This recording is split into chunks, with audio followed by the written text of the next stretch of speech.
राष्ट्र हमारा अस्तित्व है, हमारी संस्कृति है, हमारा धरोहर है, हमारी विरासत है, हमारी आन बान शान है। इसमें जो आज है, यानी जो हम कल में रहेंगे और जो आने वाले कल में होंगे, सब कुछ शामिल है, सब कुछ सम्मिलित है। हमारेपन की सीमाएं चाहे कितनी ही विस्तृत क्यों ना हो, पर राष्ट्र की व्यापकता में स्वयं में ही समा जाती है। इसी की असीम व्यापकता में ही देश की धरती, गगन, नदियां, पर्वत, झरझर बहते झरने, निर्झर वातावरण, विशालतम सागर और इसमें बहते लघुतम सरोवर, सघन वन, हमारे सुरभित उद्यान और इसमें विचरित करने वाले अनेकों पशु पक्षी, हमारे आकाश विहार करने वाले भी पशु पक्षी, सब तरह के वृक्ष व वनस्पतियां समाहित हैं।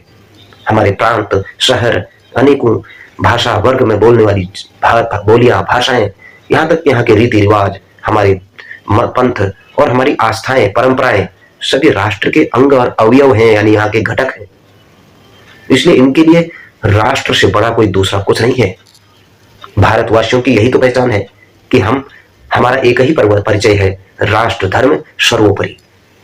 हमारा राष्ट्र ध्वज, हमारा राष्ट्र की सीमाएं, जिसको हम अपनी माता के वस्त्रों के समान समझते हैं। इसीलिए अखंड भारत के हम उपासक हैं। इनके गुणगान में हमारे गुणों का गान है। राष्ट्र के गुणगान में हमारा भविष्य निर्धारित है। हमारी निजी मान्यताएं, आस्थाएं, परंपराएं, यहां तक कि हमारा पंथ, मजहब, ये तभी तक औचित्यपूर्ण है, तभी तक इनका महत्व है जब तक हम राष्ट्र धर्म का पालन करने में सक्षम है। और अब तभी तक यह हम सब चीजों का पालना कर पाएंगे जब तक हम राष्ट्र के उत्थान में, उसकी अखंडता में अपने आप को झोंक नहीं देते। देश प्रेम और राष्ट्र भक्ति और राष्ट्र धर्म सर्वोपरि से बढ़कर हमारे लिए दूसरा कोई भी चीज नहीं है।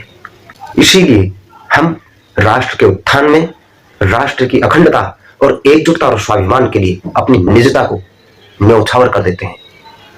यही तो हमारे भारतवासी का प्रत्येक कर्तव्य है। राष्ट्र धर्म का पालन करना प्रत्येक राष्ट्रवासी के लिए सर्वोपरि तो है ही, और यहाँ अनिवार्य भी है। चाहे हम गुजरात के अंग हों, महाराष्ट्र के अंग हों, पंजाब के हों, तमिल के हों, हमारी सीमाएं कहीं से भी, किसी से भी राज्य से लगती हों, कश्मीर से कन्याकुमारी तक सर्वत्र व्याप्त हो, पर जब राष्ट्र धर्म की बात आती है तो राष्ट्र के लिए वह स्थिति, वह कोई व्यक्ति, वस्तु, परिस्थिति, उसके प्रति या हमारी राज्य की संकुचन सीमाओं के प्रति नहीं, हम उस समय राष्ट्रीय हितों को महत्व देते हैं। सुरक्षा व स्वाभिमान के लिए अपनी निजता को, अपने को, आपको सर्वस्व बलिदान करने के लिए तत्पर रहते हैं।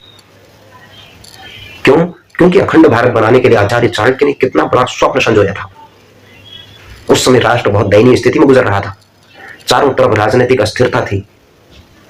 सिकंदर भारत पर आक्रमण करने के लिए उतारू था, और दूसरी ओर भारत के अंदर नंद वंश का एक अयोग्य शासक घनानंद भोग विलास में आकर के पूरे राष्ट्र को, अपने राज्य को धराशायी कर रहा था।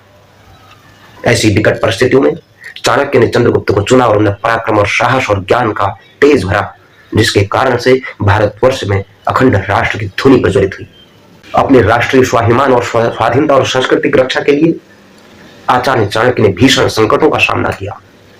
इन्होंने सम्राट चंद्रगुप्त को अपने वीरता एवं बुद्धि के संतुलन से एक विशाल संगठन का मंत्र दिया।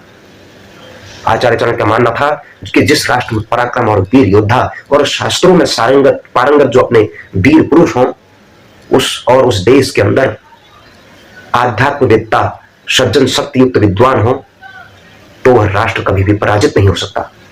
इतिहास साक्षी है कि जब जब सज्जन शक्ति और वीरता की शक्ति एक साथ मिलकर चली, युवा शक्ति एक साथ चली, तो विश्व में कोई भी ताकत उसे रोक नहीं सकी। महाभारत के युद्ध में योगीराज श्री कृष्ण ने अपने उस ज्ञान के बल पर अर्जुन और अनेकों पांडवों, वीरों को संगठित करके उस युद्ध में सबके प्रेरणा स्रोत बने और विजयी भी हुए। आध्यात्मिक और बल के पुंज पर समर्थ गुरु रामदास ने शिवाजी जैसा महानायक पैदा कर दिया। और इतना ही नहीं, हमारे इस राष्ट्र की अस्मिता और आत्मगौरव को जो क्षति पहुंचाने वाले लोग थे, दुष्ट प्रवृत्ति के लोग थे, उनका नाश भी किया। और अपने विश्वामित्र और वशिष्ठ ने अपनी आध्यात्मिक तेज के बल पर एक ऐसा मर्यादा पुरुषोत्तम भगवान राम जैसा व्यक्तित्व पैदा कर दिया जो दुनिया के प्रेरणा का केंद्र बना, उनके अंदर राष्ट्र की भावनाएं कूट कूट कर भरवाई। जब राष्ट्र है तो हमारा अस्तित्व है, राष्ट्र नहीं है आप कितने ही घंटे घड़ियाल बजाते रहें, जब राष्ट्र ही नहीं रहेगा तो कहां बजाएंगे।